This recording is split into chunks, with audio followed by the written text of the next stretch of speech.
La vie des maîtres sikhs, chapitre 5. Guru Arjan Dev Ji, cinquième prophète du sikhisme.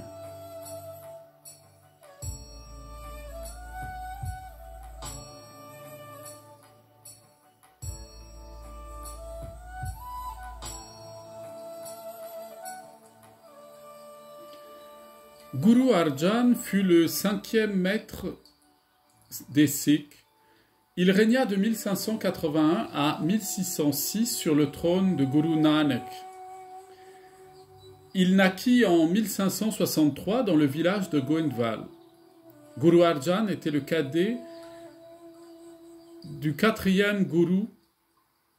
Dès sa jeunesse, il montra son goût pour la poésie. Guru Ramdas reconnut ce talent grâce aux missives que son fils lui écrivait depuis Lahore.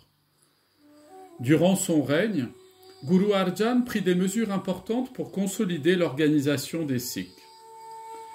Il fit achever les travaux commencés par Guru Ramdas, notamment les 2 réservoirs, et il en fit creuser 2 autres. Il fit construire un temple au milieu du Sarovar d'Amritsar. De nos jours, ce temple est connu sous le nom de Temple d'Or, dont la première pierre fut posée par un saint musulman de Lahore qui s'appelait Sain Mian Mir. Ce temple a 4 portes, ce qui signifie qu'il est ouvert aux 4 points cardinaux, à tout le monde, sans aucune distinction de caste, de couleur ou de religion. De plus, Guru Arjan établit les villes de Kartarpur et de Taran Taran. Dans cette dernière, il fit creuser un grand réservoir et il fit construire un puits à Lahore. Guru Arjan parcourut le Pendjab pour y prêcher la parole de Guru Nanak. Il établit également l'organisation des Masand, des missionnaires.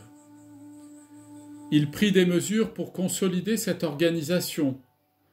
Il ordonna que ses disciples contribuent à 1/10 de leurs revenus à la trésorerie de la communauté. À cette époque, une disette accablait le Pendjab.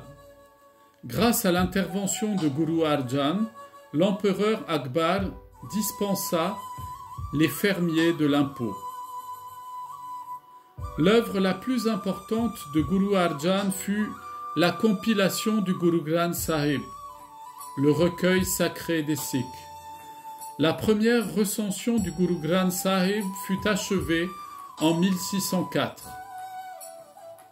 Elle porta le nom de Adi Granth, le livre primordial.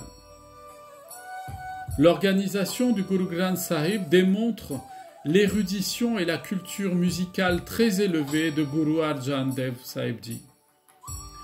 En tant qu'éditeur du Guru Granth Sahib, le travail de Guru Arjan fut très important. Il fut également un grand poète. Presque la moitié du Guru Granth Sahib a été composée par Guru Arjan. Ces compositions mettent l'accent sur l'amour du Seigneur et sur la méditation du nom divin. En particulier, Guru Arjan décrit celui qu'il appelle Brahmgyani. Le Brahmgyani est l'individu qui vit dans le monde entouré de toutes sortes de tentations, mais qui se trouve hors de l'attachement comme le lotus dans l'eau n'est pas souillé par la boue.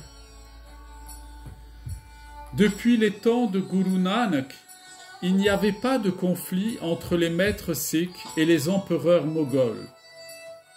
En fait, l'empereur Akbar était impressionné par le message des maîtres spirituels du sikhisme. Mais après lui, son fils Jahangir abandonna la politique de non-intervention à l'égard des religions.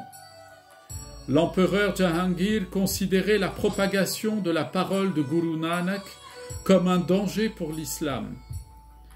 Dans sa biographie, l'empereur a écrit qu'il considérait la propagation de la religion sikh comme une fausseté et un mensonge. Il chercha donc continuellement des prétextes quelconques pour l'interdire.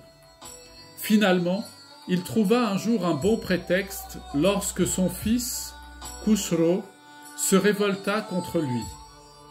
Jahangir accusa Guru Arjan d'avoir aidé le prince son fils à s'opposer à son père. Alors, sur les ordres de l'empereur cruel, Guru Arjan fut arrêté à Lahore, torturé, et il mourut en prison. Ainsi, Guru Arjan est le premier martyr des Sikhs. Et cet événement apporta des changements significatifs au mouvement sikh qui devait alors prendre une nouvelle forme.